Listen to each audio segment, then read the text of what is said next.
Ladies and gentlemen, welcome back to another episode of Kayak Fishing Weekly as a part of the Serious Angler Network. I am your host, Luis Delgado, and I'm so excited to have you here. Thank you for joining us today. And listen, I am pretty excited right now because we're talking tournament fishing today, and we've got the winner of the last Kayak Bassmaster event, Mr. Bryan Howell, is here to talk about his current W at Toledo Bend. So, without any more hesitation, let's bring him on and let's get him to drop all the juice from his W at Toledo Bend. All right, ladies and gentlemen. So we're here with a guy who's been cashing checks for a while now. Mr. Bryan Howell is with us on the Kayak Fishing Weekly podcast. Bryan, how are you doing today, man? I'm great. Thanks for asking.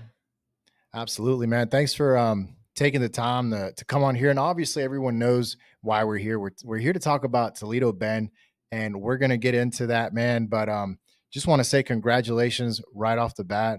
Phenomenal performance. And before we get into the baits, the techniques, the areas, and all that stuff, and just kind of dropping the juice, because I know everybody wants to. That's what everybody wants. That's what we all want. And but man, tell us a little bit about yourself. Tell us about how you got into kayak fishing, what started that obsession that led you to the success that you're at now. All right. Well, originally I'm from California, and Okay. I've been float tube fishing basically, since I was a teenager, and continued on until my 20s, and then eventually I moved to Texas in 2018. And you can't really float tube in Texas because stumps, gators, snapping turtles, snakes, whatever. It's not the Yeah. safest thing to do. So I was considering buying a boat. I was super close to buying a boat, but I did all the math and everything, and I was like, I can afford it, but like, what if this happens or that happens, something breaks down, and then like, I don't want to pay for gas all the time. There's just so many expenses to it. I was like, man, do I want to do this? And then eventually, like when I was still just going back and forth, I went over to Mariner Sales, the kayak shop we have here in Mhm. Dallas, Texas. And I was just like, okay, what's this shop? Like they probably have a couple kayaks, whatever. I go in there and I'm like, holy crap, they have tons of stuff, tons of kayaks, way more than I would have expected. They're super knowledgeable. So I started asking them tons of questions about kayak fishing. And, I went back home that night and kind of researched it more on the computer, watched videos, looked at tournaments a little bit, all that stuff. And then, a couple days later, I went back to Mariner Sales, bought a kayak, started fishing out of a paddle kayak. Kind of hated it, honestly, because Yeah. float tube fishing, like kick around backwards with your feet. You're just hands free fishing the whole time. It's awesome. It's one of the best ways to fish. It's just super slow, but it just the fishability of it is super high. So I didn't really like the paddle kayak, so I ended up selling that and was like, okay, I'm gonna I'm gonna blow 3 grand or whatever it was for a Hobie at the time. I got a Hobie Outback, Yeah. and I was like, if I don't like this, then I'm not gonna like kayak fishing. Period. And I'll just go buy the boat that I was originally planning to buy. But I ended up getting that Hobie Outback, and man, I loved it. It was awesome. It was everything I wanted. It was similar to float tube fishing because you're pedaling around with your feet, and I had a blast in that. And eventually, honestly, it was probably maybe a couple months later, a month or two. I was like, okay, the tournament season starting. Let me start doing tournaments. Like I did some float tube tournaments in California, and I did pretty well in float tube tournaments. I was like, why not do tournaments here too? It'll be fun. And that's how it all started. Wow, that's pretty cool. So, a couple things. I didn't know you started with float tube fishing. So, and you said there's tournaments for float tube fishing out in California? Yeah, a little bit. I mean, it's not Yeah. as serious. It's just like basically there was I fished Castaic Lagoon, so there's like it's a just a small like 200-acre lake, perfect for float tubing. You can cover the whole thing if you wanted float tubing, not like in one day, but if you wanted to go straight across the lake, you could go straight across the lake and fish over there and fish all Yeah. day. And That's they pretty had cool. 3 tournaments a year, one in the spring, one kind of like early summer and then one late summer, kind of early fall. And I won Angler of the Year for that one of the years. And, a bunch of the years I got first place or big bass or whatever in all in those tournaments. Usually, like the first couple of years, I didn't do that great, but hey, I was like maybe 15 or something like that. And Yeah, eventually, I kind of learned the lake better and became one of the hammers out there, and just started doing well in those little tournaments. that's really cool, man. That's awesome. What got you or who got you into float tube? Like what led to that? It's kind of funny, honestly, because I was just, bank fishing. I was a kid. I didn't have much money. I didn't have anything to like pull a boat or anything like that. So I was like, what can I do? Oh, there's all you go to the lakes out there, you just see guys float tubing. Every day you go out there, you'll see guys float tubing. So I was like, oh man, a float tube would be so cool. I was like, yeah, Yeah. it's kind of expensive still for, for a teenager at the time. I didn't have a job or anything. I was like 14, 15 years old, something like that. And or maybe I was a little bit older. I was probably at that point I was like 16, probably about 16, because I could drive at least, so I could take myself and my float tube to the lake. Nice. So at least I think. Honestly, it's hard to remember.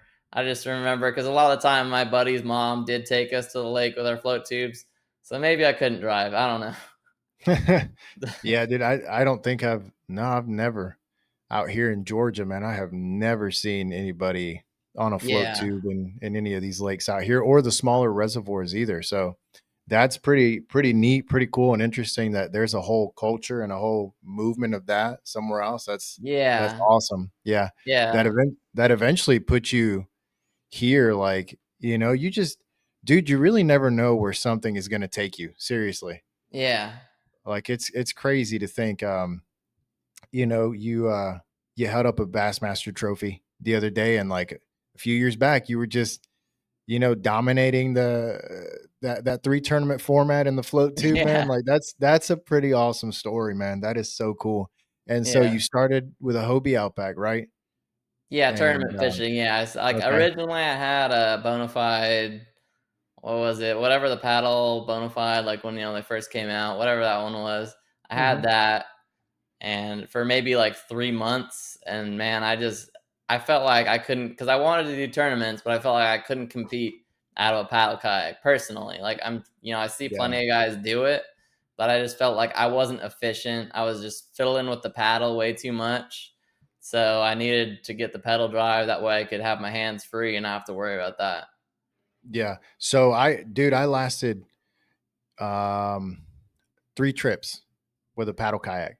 3 trips. The wind like blew me all Yeah. over the place. I was on this like small 100-acre uh little lake, and I'll never forget, man. I told my wife, I was like, hey, I was like, I can't do this. I was like, we're taking it back, and I'm just gonna go get another, a pedal drive kayak. I saw this guy on YouTube had it, and so after that, man, that was the end, bro. I never looked back. So Yeah. yeah, dude, it's a huge difference. And so right off the bat, did you when you started doing tournaments, because I know you've done KBFs, you've done the Hobies. Did you always just go straight into the big tournament scene, or did you start with local stuff first? Yeah, I started with the local stuff first. I fished North Texas events and the East Texas events. Those were mainly the two I did originally and from the beginning. And then it was like June 2019 when Hobie BOS, they had like, the first season of that. Hmm. So Yeah. they went to Lake Fork, and I was like, I live an hour from Lake Fork. I haven't done any big tournaments, but I've done pretty well on some of the little local ones in the last couple months. So why not enter a big one? Right. Right. Yeah, that's a great point. Let me ask you this. So for people listening now that want to do kayak fishing tournaments because they're so much more accessible, like for example, right now you don't need a co-angler to do your local state. It might be anywhere from $60 to $80 to jump in. You know, it's just the expense is nowhere near what a boat would be. What advice would you give to someone right now who's looking to start in a local trail, um, maybe next season or maybe in the next upcoming months, man, what would you say to them? I would just say don't get discouraged. Keep at it. If you don't, you may not have success immediately, but that doesn't mean give up. Keep going. At least finish out a season and just see how it goes. And if you enjoy it, keep doing it. If you don't like it, then hey, you don't have to keep doing it, but at least give it a shot for a Yeah, few months. get your teeth kicked in a little bit. Yeah, you might have to. Yeah, And then, you might have one or two good tournaments where you're like, hey, I did pretty well. Like, maybe I should keep doing this. yeah. What was your because I've done in the last couple of years, I've done a couple of Bassmaster events. Super difficult for me, man. I'll be honest with you, like going to these new bodies of water. I've been fishing in Georgia for a long time, but these bigger lakes, it's pretty new to me. I've only been doing it for a few years, for I'd say 3 years now. But you know, even here in the local trails, man, there are some hammers here. And I remember I'd like wake up on a Saturday morning. It's 4 a.m. I'm driving 2.5 hours out to get my teeth kicked in.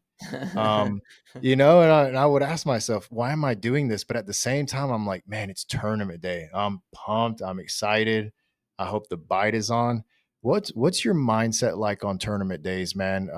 Especially if like an event here at Toledo Bend where the roster is stacked. What are your thoughts when you're going into that?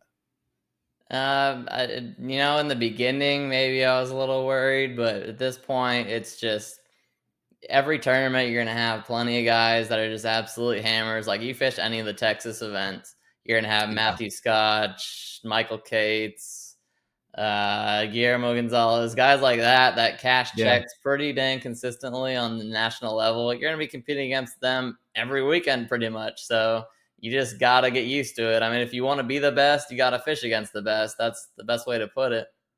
yeah, absolutely. One thing about tournament fishing, man, and you can definitely add to this, is like I feel like it has just forced me to grow as an angler, quicker than my buddies and my friends that maybe just do it for fun, because you're constantly having to make adjustments, and like you said, you're competing against some of the best sometimes at these national trails, and it's difficult to kind of just show up without the right attitude and the right mindset. You know what I mean?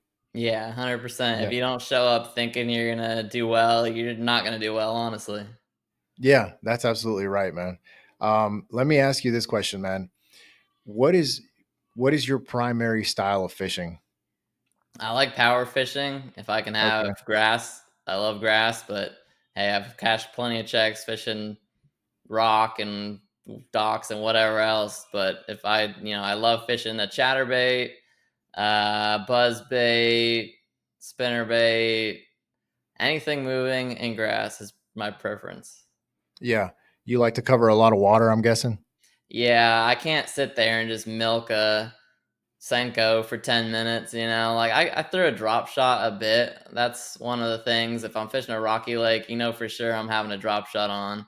I'm having a Yeah. jig on, but even those I work fairly quickly. And, sometimes it may not be the deal to fish anything at all quickly, even the finesse stuff, and may bite me in the butt sometimes. But, I don't know. That's my Yeah. style. Quick, just Yeah, fast you fishing. sometimes, man, dude, sometimes you just got to stick with your guns, man. You got to stick with that confident stuff. Yeah, definitely sometimes.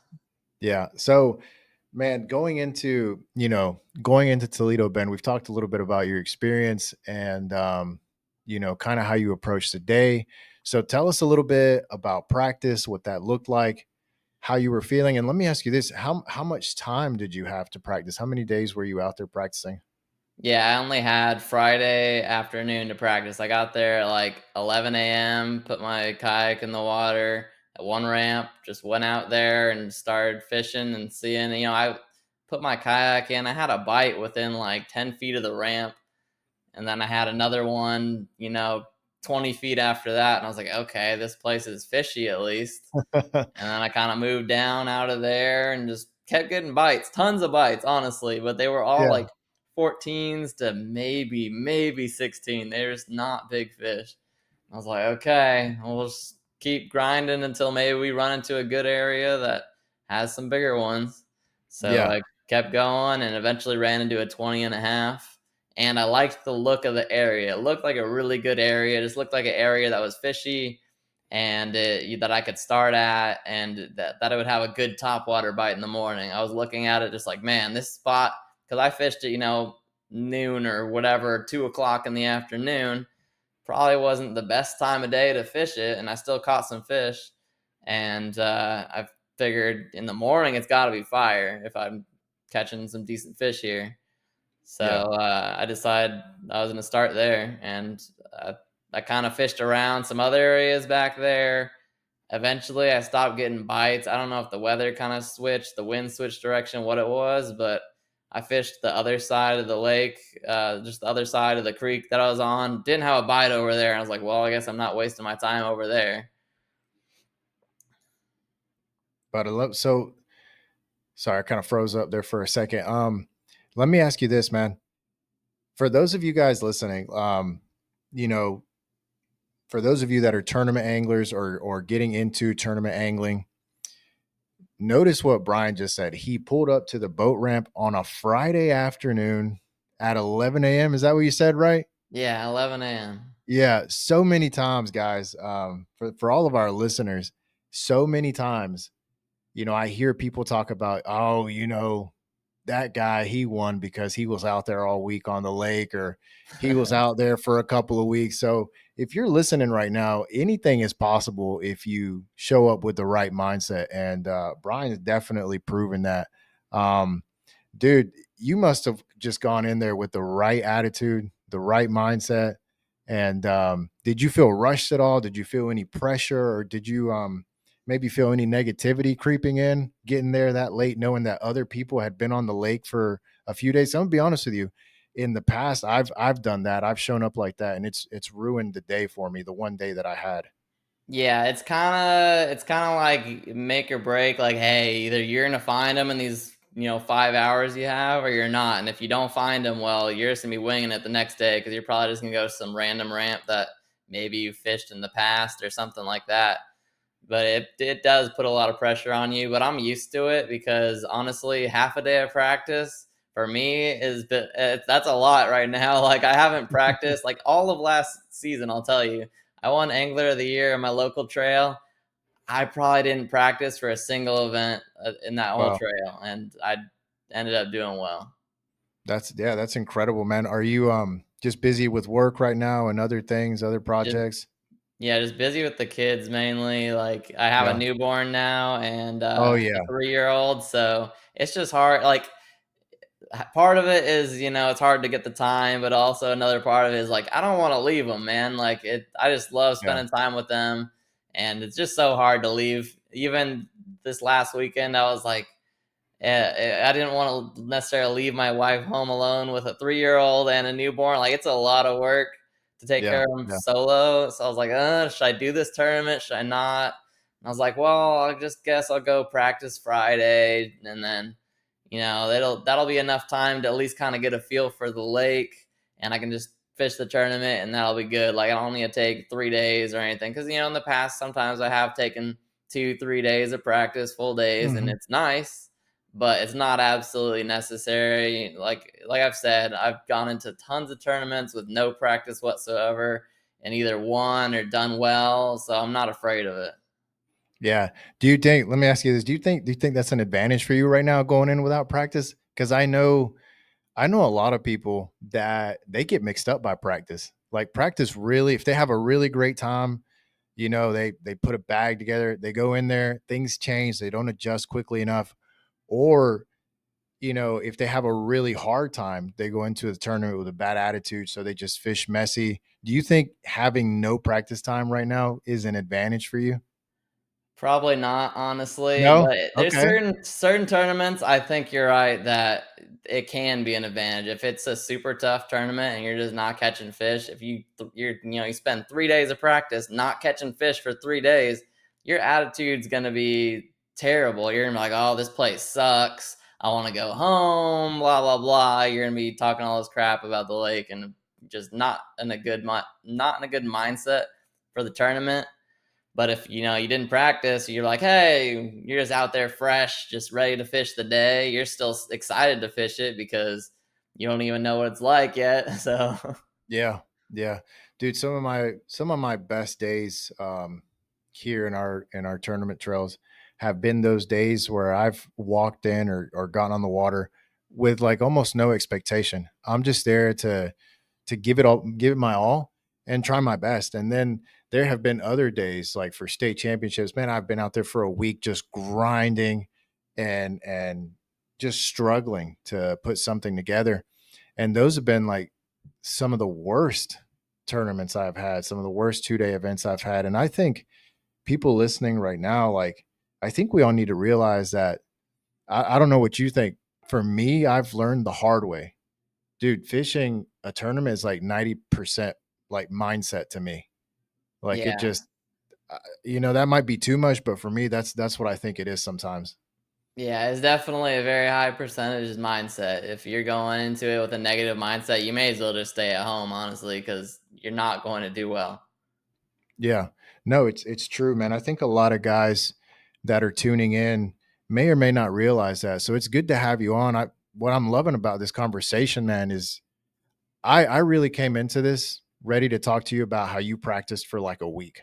For real. I had no feedback. I took a few notes and a few things to try and get ready for the show and stuff like that. But I'm gonna be honest with you. Since you won, I assumed, right, wrongfully, Yeah. I assumed that you had been out there all week just whacking them.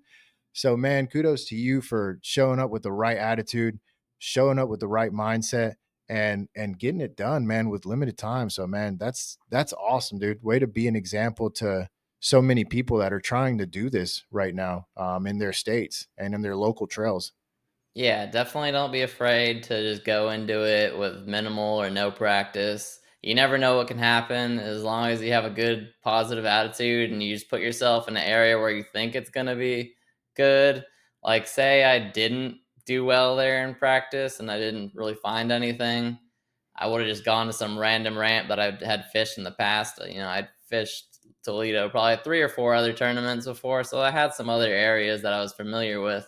I could have just Okay. winged it at one of those spots, and I might have done well there. I might have not, but luckily I was able to get it done with just that half day of practice. I had originally planned actually to get there that morning, but I wasn't feeling that great the night before, so I was like, "Oh, I'm gonna sleep in," because I only live 4 hours from Toledo.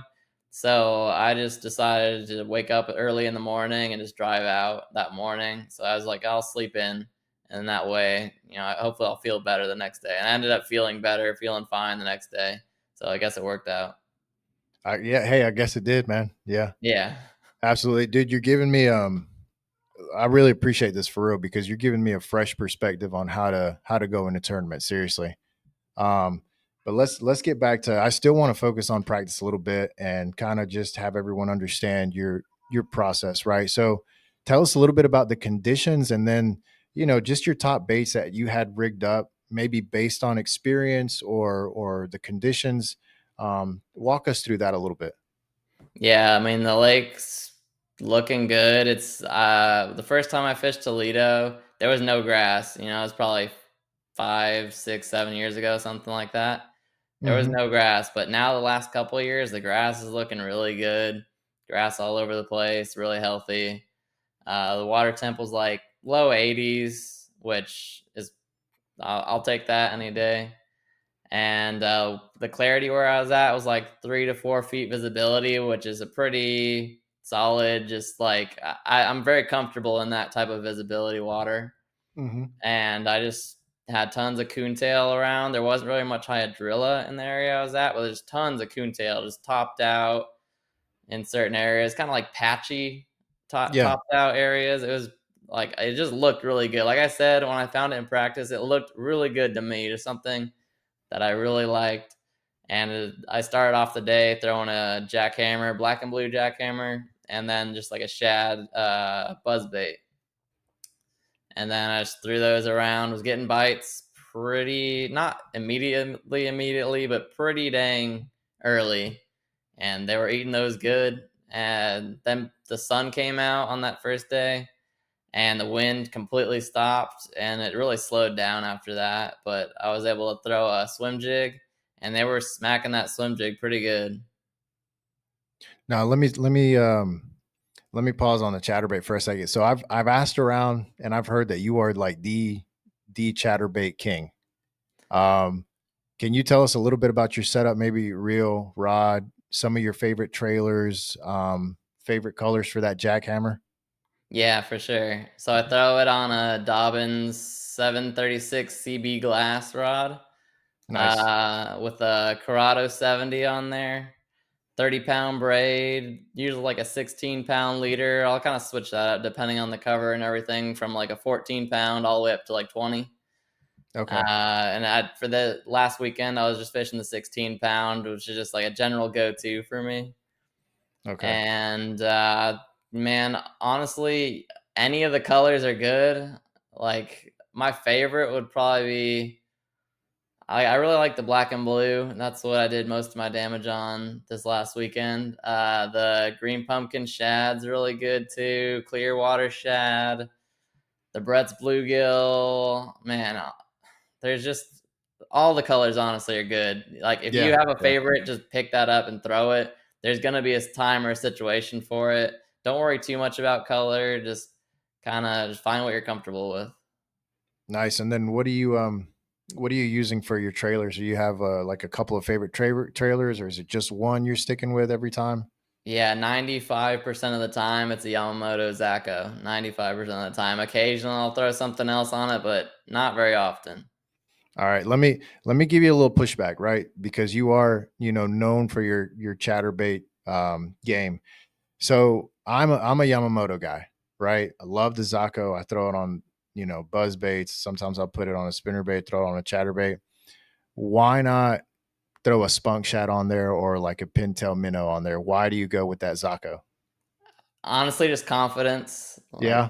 honestly, like I'm sure those other baits get bit just fine. Like I've kind of thrown them around a little bit, but for me, that Zako is just too good. I just can't. I don't know why change anything if it's working, right? Yeah, absolutely. Dude, I think that, I agree with you like 100%. A lot of times it's just a big confidence thing. And you kind of really get a feel for it, how it swims, how it moves, and where it stays in the water column, even like that with different plastics. Once you've thrown it like for a long time, you really get tuned in with something. But I really think that Zako, man, I think it's that profile that makes it so fishy to me. I think that's definitely the thing that because I pick it up here in our local rivers and some of the reservoirs here, and dude, it produces really well. So yeah, it's a great trailer, man. Do you have another one for that 5%, or is it usually just a Zaco? It's usually just a Zako. I mean, and you can throw like a little the Rage Menace grub on there if I want something with like some lift to kind of keep it up. Mm-hmm. Yeah. Uh, those are really the only two that I use. That's probably the 5%. Okay. And then for Toledo, man, working those coontails and working this area in practice, what was your water depth, man? It was about 4 feet to eight or nine. Okay. Honestly, the jackhammer, top water, all that, moving bait water was like probably 4 to like 6. But I ended up punching too, catching a lot of fish punching and like 8 to 9 foot coontail also. Okay. Okay. And then I forgot to ask you this, man, for the jackhammer, you using one half, three eighths, 3/8. three Honestly, eighths? it honestly probably doesn't matter because my buddy throws the heck out of a half ounce and he does extremely well too. His favorite is the half. My favorite is the Yeah. 3/8. Like I'll tell you all day long, 3/8 is the best one. But That's crazy, man. I have know plenty of guys that half ounce. Oh, half ounce is the best, and Yeah. it's like we That's both me, catch bro. fish. So That's me, man. I can't listen, I don't know what it is, man. I spent all of 2024 throwing a three eighths, man. I couldn't catch anything. I couldn't catch a cold, man. I couldn't catch a cold, and I tried. And then I switched over to the half. And dude, I started wrecking them. I have no idea why, man. I really don't know why, but that's pretty cool how that works, man. yeah. So you got on a little bit of a punching deal. What were you using for the punching deal? Originally I was using like a little 4-inch beaver bait, and then I fished that all day. Day one, I didn't catch anything really big. Day one on it, maybe like a 16 or a 17, and it helped a little bit for my limit. But day two, I ended up struggling really hard in the morning. The morning moving bait bite was not on. It was extremely tough. I thought it was gonna be really good, but I ended up only catching a couple fish. I was just grinding, grinding, grinding. I think I had I think I had a limit at least on that stuff, but it Yeah. took a really long time, not till like noon or something like that.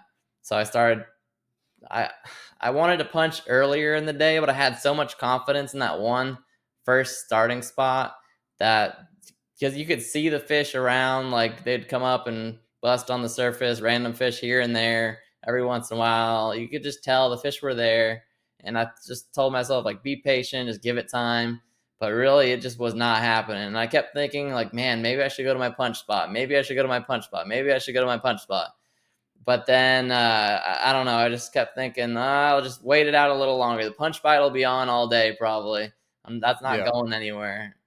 But Yeah. eventually, I had to go over there and just give it a shot. And I started punching around the 4-inch beaver style bait again, and I had caught maybe one or like missed one, something like that, lost one. Something happened. Had like one bite, and it was maybe after 15 minutes, 20 minutes of doing that. I was like, okay, there's at least some sort of punch bite.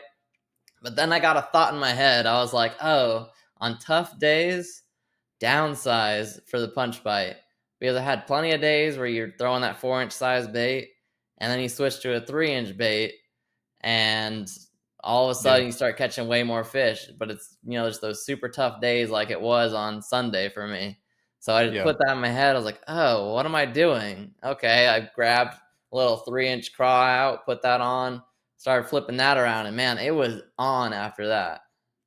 That's awesome, dude. I love it how those small changes can just make a such a big difference, man. And so talking about that punch bite and that helping you out, let's talk a little bit of like tournament strategy because during practice you were wrecking them on the moving baits, right? Yeah, When you're on practice. Yeah, I mean, I caught one or two in practice on the punch rig. I mean, okay, I figured if it was hot and sunny, because in practice on that Friday afternoon, it was kind of cloudy, windy. So I was like, it's not the best conditions for punching. right, But I right. knew I could probably get some bites doing it. It's just something, honestly, oddly enough, this year has just been not great for punching for me. Last year, I smashed the heck out of them dang near every grass tournament with punching. This year, for whatever reason, they just weren't eating it very good. Yeah. So I've got yeah, that's dude, I haven't been on a good punch bite in a long time, but it's rare for me to get grass. I have to really go down south closer to Florida. Yeah. But so a little bit of practice strategy too. When you're catching them up, I've got a buddy that gets onto me. I'll go practice and I'll be like, man, they're really chewing a chatterbait right now or whatever. I've caught so many fish, and he'll be like, okay, you need to stop. And he's like, they'll bite that. You need to throw something else and have a plan B. And but it's like, dude, I get so short sighted. I'm catching fish. I don't care. Um, what is your approach like? And then we'll move on to the tournament. But what is your approach like when you're practicing, man, and you're wrecking him like that? Do you, in the back of your mind, say, you know what, I need to try something else, or do you just keep leaning into that bite to see how good it is and what kind of size you'll get? I probably just keep fishing that same bait generally Yeah, for me. Like, if I stop catching on that, I'll obviously throw something else. And if it depends on the water, some of the water maybe it's crazy too thick for throwing a jackhammer. Oh, you're gonna pull out the punch rig or the frog or whatever. You're gonna throw the other stuff around, or maybe you decide to go fish some wood instead. You're not gonna maybe throw the jackhammer. You're gonna throw something else. But if I'm in the grass, I'm probably gonna throw the jackhammer around. Just keep covering water because usually in practice, I'm the guy that just likes to find a bunch of areas that have fish, not just like, okay, I found one good spot and they're eating the jackhammer in this one spot. Okay, I like Yeah. to go and like, okay, here's a spot, here's a spot, here's a spot, here's a spot. That way on tournament day, if I need to, I can kind of have like a little milk run and just hit different spots and know that, hey, there's at least fish here. Because that's the main thing I think of practice, just to know that, just find the fishy areas first. Then on tournament day, you can dial it in with different baits and stuff. Because I didn't throw a swim jig in practice, but that first day of the tournament, I wrecked them on a swim jig. I caught one of my biggest bass on the swim jig, and I caught a bunch of fish that helped me cull up from mid 80s to that 92 that I had. That's awesome. So let's talk about day one, man. So what what was your initial approach? I'm guessing you started, moving baits, chatter baits, and then when did you decide to make the adjustment? Yeah, the bite was really good that first couple hours. I could get a bit on most moving baits, pretty much anything I threw that was moving. Top waters, jackhammer, whatever. They were biting it. And I just chucked that around, and eventually the sun came out and it got like dead slick calm, like legit dead slick calm, not a puff of wind out there. And when that happens, generally speaking, it's not going to be a good moving bait bite. Like, you can get bit on some of the more subtle moving baits, and that's when I decided to start throwing that swim jig, because I was chucking the other stuff around. I was just barely like, I switched to a Mini Max, the Mini Max Evo first, because that can Yeah. usually get you some more bites when it's tough, and you can still throw a chatterbait. And that kind of sort of worked, but the fish just weren't that big, and it wasn't like a red hot bite. It was just like, oh, here's a fish randomly. 30 minutes later, oh, here's a fish randomly. So I decided, man, the swim jig was like overlooked for me for a little bit, because I used to throw it like crazy in previous years. And this year, I don't know, maybe it was last year, I kind of didn't throw it too much. And then this year, I had one tournament where I did well with it, where I culled I had a huge cull, and it ended up being super important for me in that one tournament. So I was like, that day it got tough and sunny and whatever. And I just pulled out the swim jig and I got a big bite. So let me try it today. And that's when I started throwing that around. And it wasn't like initially that it was like on fire or anything, but I was at least getting some little bit better quality bites, and I was getting enough bites. It wasn't a grind anymore. It was before, it was just grinding it out. It was tough, like I just didn't feel like I was doing the right thing. But when I threw that swim jig, I felt like I was doing the right thing. Okay. Okay. So a little more consistency, a little more confidence. That's good. And what swim jig were you throwing out there? Yeah, the California swim jig, the dirty jigs, Yeah. Yeah. 3/8 in the Yeah. crappie color. Yeah. That's nasty. I have that one.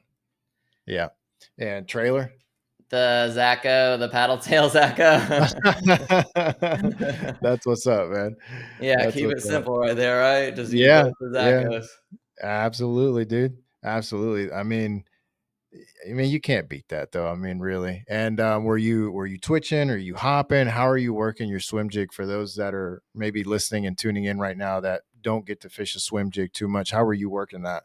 Yeah, it's a pretty slow, not a super slow retrieve, but relatively slow, just winding it in and giving it some twitches and some pauses and whatever every once in a while, ripping it out of the grass if it got stuck. It's kind of keeping it erratic, but still just a pretty steady, slow speed. Yeah. So swim jigging 101, really.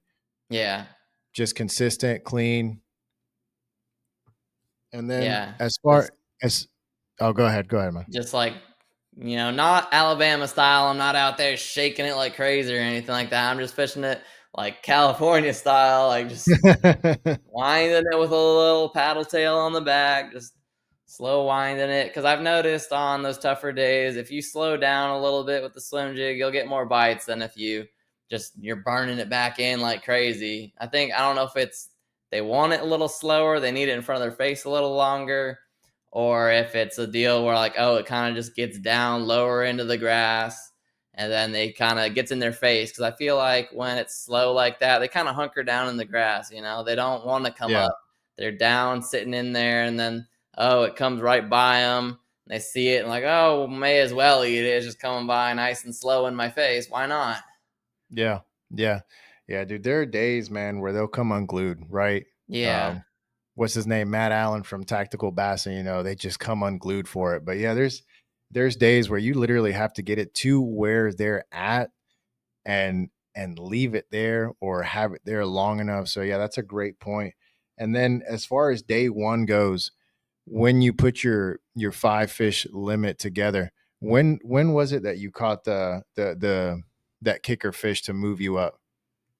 Well, day one, I caught my biggest fish and I had a 19 and a half. My first fish and my last fish of the day were both 19 and a half inches. Nice. Nice. So you started the day strong and then definitely closed it out strong. Yeah, that 19 and a half in the morning was a big boost for my morale. I mean, I just knew that those bigger bites were going to be, I knew it was going to go a long way. Like, I just immediately was like, okay, I have a 19 and a half. That sets me up pretty good. And by the time I had my 5 fish limit, I already had like 83 inches, which would have set me up pretty decently. Even if I just never called the rest of the day, I still would have been in contention with 83. Right. Right. Yeah, I saw some of those scores, man. And then did you feel good? Let me ask you this on these events when I'm competing in these kinds of events and I'm looking at my score like, man, I've got 83 inches. That's just not going to do it cuz these events, bro, they could go anywhere from 95 to like 100 and something. Were you distracted by that at all? A little bit. I mean, I knew that I was shooting for, mid 90s, but it was a tough Yeah. day. And as long as I knew as long as I had probably had like high 80s, I figured I was going to be good for the next day and still be in contention for it, for at least a check. Maybe not to win it, but still in check range for sure. Yeah. Yeah, dude, I'll tell you about real quickly about one last year's championship here in Georgia. We were out here on Lake Hartwell, and dude, I went out there and practiced so much, man, and I was catching like mid 80s, just about every day, like 85, 86, 87, and dude, I'd call my buddy. I'm like, this isn't gonna do it. This isn't gonna do it. It's gonna, like these someone they're gonna have 95, they're gonna have 96. And so I threw my game plan out the window. Last minute adjustments completely messed me up in the worst way. And come to find out, man, Saturday and Sunday, bro, if you had like 83 inches, you'd be like in contention, dude. I was so upset, man, because I had that bite so dialed in. I couldn't hit 90, but I'm telling you, I could hit 83 to 85. And so a lot of times, bro, like those things can psych you up during an event or before an event. Like they can mess you up if you're not, in tune to everything that's happening around you and on the lake. Yeah, definitely. I mean, I thought for Toledo that it was going to take, at least 95 or 100 plus a day, to Yep. win. I mean, it's Texas. Yeah, it's September where it's tough. It's probably the toughest month in Texas, but still Toledo has big fish. You never know. Somebody can go like the guy that caught 101 or whatever on the second day. He only caught one fish on the first day, but hey, he put up Yeah. 101 on the second day, and man, that can happen to anybody. Dude, how unreal is that, man? If he would have just caught like you know, I don't know, like 75 inches the first day, he'd be pretty good. He'd be all right. Exactly. He would have just Yeah. had like a small limit. He would have been up there for Yeah. sure. Yeah, that is unbelievable. I saw that and I was like, wow, that is I mean, I guess that's one way to close it out. And I forgot his name. I don't remember his name, but hey man, if you're listening, way to close it out strong, way to finish strong. But dude, yeah. So talk to us about your changes from day one to day two. Did the conditions change? Did you switch areas? How were you feeling on the second day? Yeah, the conditions didn't really change too much, honestly. So when that second day rolled around, I thought I was gonna smash them even harder than I did because I figured I kind of dialed it in. I knew what to do exactly, and I was hoping that the wind would at least last a little longer than it did the first day. It Yeah. really didn't.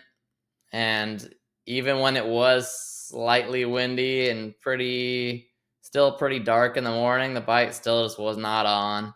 It was way slower than the first day for whatever reason. I have no clue why. I would have thought it was going to be a good day, but some reason it was not. And so I knew I had to make that adjustment. I started throwing the swim jig pretty early because I knew from the first day, hey, this is what worked when it got tough. And I Yeah. was getting some bites on the swim jig, but it was not anywhere as close to as good as it was on the first day. The first day when I started throwing that swim jig, I was starting to wreck them. The Yeah. second day, it was like, okay, I was getting some bites, but it just didn't feel like it was the deal. You kind of get in your head, like when you're leading after that first day and you're going into the second day, you're like, oh man, like I don't know, you kind of just start worrying and you're trying to ignore it, but you're worrying like, oh, I need to really catch them so I can stay in first, and I don't want to flop on day two, blah blah blah. You get in your head a little bit. Well, because So it's happened so much. It happens so much where, I mean, how many times have we heard the saying, you can't win on, you can't win it, but you can definitely lose it. yeah, So how many times has someone gone in day one, 100 inches, they're on top of the world. Day two, they catch three fish, they can't finish it out. And for whatever reason, man, I feel like that's just a pretty dominant pattern more than the other way around. yeah. More than like, let's say, they started out strong and they finished super strong. Usually it's like they started strong and fell apart in the end. So yeah, that pressure is real, man. There's something to that. Yeah, definitely. There's definitely pressure to it. And there's been plenty of days where I've fished a 2 day tournament. The first day is good, and the second day is just as good. But a lot of the time, the second day is a lot tougher for whatever reason. And if you're getting the wrong mindset early, you're gonna be Yeah. struggling. You're gonna be spinning out, not gonna do well. Yeah. So were you, when you say in the same area, for those that are listening right now and maybe they may be trying to picture that. When you say same area, do you mean like, okay, the literal exact same area, or you were around the same points, or the same type of structure? What do you mean when you say same area? Exact same area. Like, I did not Exact same move area. far. Yeah, I did Okay. not move far at all in the tournament. I fished the furthest away, one point I fished a half mile from another point is like the furthest two areas I fished the whole time, but most of the fish were in like a quarter-mile stretch. That one little quarter-mile area, I spent Yeah. 95% of my time. Yeah. And I'm asking because, a lot of people that tune in may be learning, maybe trying to figure out how to approach, because a 2 day tournament is totally different than a single day. I mean, single day, yeah, it's a little challenging, but when it's over, it's over. You're done. 2 day, dude, you got to do it all over again. You're just sitting there wondering, are those fish still there? Well, does it even matter? Because I didn't even catch fish. Where the heck am I going to go now? Yeah. And so sometimes people say general area, and they're like 5 miles down, and they're like, I was in the same area, they're fishing something like 5 to 6 miles out. They had a long run, but you were literally in the same location. So Yeah. that's good to know. Yeah. Do you think that affected you for that second day bite? Maybe made it a little more difficult? Do you think it would have been better if you would have gone somewhere else? I didn't really have anywhere else, that was what Okay. I found in practice, and that's where I stuck it out that whole first day. I knew I could probably go anywhere in that whole creek arm basically and probably And catch catch fish them. because that's how my practice went. And basically anywhere that looked good had fish. Just I knew this one spot was good, and I knew probably nobody was going to be there on the second day, and I just figured, just be patient with it because it was one of the, I don't know, it was one of those tournaments where it just felt like the fish are there. There's so much grass that they're just kind of like scattered all through it. It wasn't like, oh, these super pinpoint spots.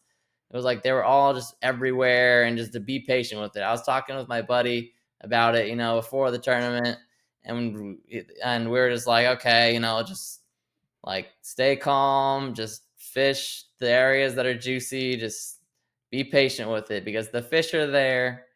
You just have to put it in front of their face a million times or whatever, because you could see fish blowing up in the area and all that, like, all day. You Yeah. knew they were there. Just don't forget that they are there. You don't have to be spinning to 27 different other spots. Right. Yeah, I like that. It sounds like because you've mentioned that a lot now in this conversation that they're there. They're in the area. You're watching them blow up. You know you've had success here. So you're not freaking out early. You're not bailing. You're not, making some 5 mile run because the bite slowed down a little bit. I like that, man, because um I am the type of angler that's the opposite. I could be watching them blow up, and if I feel like the bite's not right or whatever, dude, I'll take off. And then what's that saying? You don't leave fish to find fish. A lot of times it holds true. Um, but it sounds like you really trusted your gut, man. You trusted your experience, and you trusted what you found, and you stayed the course. And that speaks a lot to your mindset and your style of fishing, man. So big congratulations on being mature enough to recognize that. And I've got to ask you this question, and maybe you've already answered it, but before day one was over, or maybe you had this thought on day two, when was the moment that you were like, okay, I might win this thing. I might be able to win this. When did it hit you that you were like, I might really be able to win this? Uh, probably Probably after the first day was over when I was leading it. Honestly, I didn't until then That when I was in first place in the leaderboard with my 92. I was like, okay, holy crap! Like I didn't think that that would be leading it on day one. I thought it would have been upper 90s, if not 100 plus. So I yeah, thought maybe it was once I probably caught that 19 and a half in the last 20 minutes of day one. That's what culled me from like mid 80s to that 92. okay. Did you think people were sandbagging? Did you were you worried about that? I Yeah. was definitely worried about it because, man, Toledo, the phone signal is terrible on Toledo. So I thought some of that could have been happening, and guys just purposely sandbagging, No, whatever. dude, I thought people were sandbagging, to be honest with you. I was like, there's no way. I was like, someone's got to have, man, my buddy Jorge and I, we talk tournaments all the time. And I was like, someone's got to have at least 95, 96. I was Yeah, like, that's someone's what got I to, thought too. I was yeah, like, man, someone has to, right? And I just yeah, kept yeah. refreshing, refreshing, refreshing. Okay, I guess 92 is it. Hey, this is me. I'm the top dog right now. So that's pretty cool, man. And then would you say that it was that swim jig that was the major player for this event? For the first day, for sure. I'd say the swim jig was the main player on day one. That saved my day, and then the punch bite was this player on day two. That saved my second day. Size down to the 3 inch, right? Yeah, size down to that 3 inch little craw, and that was just that. I mean, I culled out everything I had that second day. I culled it out with the punch rig. That's awesome. That is so good, man. Well, dude, as we start wrapping up everything, I want to ask you, as a fellow tournament angler, someone who learns from people like you, anglers like you, um, what advice do you have for those guys that are trying to get out here on the national trail, but they have jobs, they have kids that they love to be with, like you, and I'm one of those people. I love being with my kids, man. It's hard for me to leave. But what would be one piece of advice to give these guys that are dreaming, hoping for a chance of holding some hardware and a check someday? If you could just give them one thing, what would you say to them? I would say just start off fishing whatever ones are close to you. Say, like Toledo, it's 4 hours from me. Just start fishing stuff within a few hour drive of you. Anytime a national event comes by, just do that.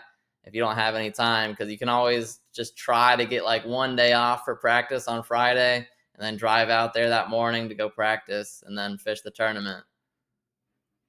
Awesome, man. That's awesome. That's that's such a key thing that just keeps playing over in this conversation, dude. You got the right mindset, and I think you're a great angler, but that's also why you're winning, man. You have a phenomenal mindset and attitude, and it's not just helpful in fishing, man. It's helpful in life. So, dude, congratulations to you again. Thank And you. dude, before we head out, I've got some rapid fire questions for you, man. And we'll do three, and they're pretty simple, but we'll see how you answer them, and we'll Okay. let the audience get to know you a little bit better, man. All right, man. You ready? Yep. All right, here we go. One, I think. Well, this one ain't fair, but I'm gonna ask it anyways, man. One bait that you would throw for the rest of your life. Only one bait. Jackhammer. The last podcast, the answer was a wacky rig. So Oh I was no, like, no, oh, that's it's the so one bait that different, I bro. would say, "Oh, just cancel its entire existence." Oh my, I feel the same way. Don't worry, man. I feel the same way. All right, man. Favorite fishing snack on tournament day? What's your favorite fishing snack, man? Meat sticks. I just try to Meat be stick. healthy out there, eat meat sticks and, like some dried fruit, stuff like that. Not There you go. anything crazy. There you go. All right. And then the third one, if you have this one or you can think of one, what is your biggest fishing superstition or maybe a routine you don't break, something that you just believe in, maybe like a lucky hat, whatever, if you have one? Yeah, I have a lucky hat, my Hobie BOS hat. That's kind of my lucky hat, and yeah, I'm always wearing that on tournament day. I'm super superstitious, and it's just like the weirdest little things. Like, oh, I did this on day one before the tournament. I have to do it again. Like if I did well. Yeah, that's good to know. How long have you had that Hobie hat, man? Man, it's probably been over 5 years. Wow, you guys heard it right here on Kayak Fishing Weekly. The way to beat Brian is to find him that one day of practice and take his Hobie hat away, and probably probably his jackhammer. Take his jackhammer away and leave him a pack of Senkos. That's the way to beat Brian. Yeah. That's your kryptonite, man. Is Senkos and a different hat, man. Yeah, man. I had that hat, like it's super faded and everything. I bet. Somebody asked me about it. Oh, I haven't seen that color Hobie hat. And I was like, what are you talking about? Like it was like, oh, I've never seen that color. I'm like, dude, it's not like this normally. This is all faded.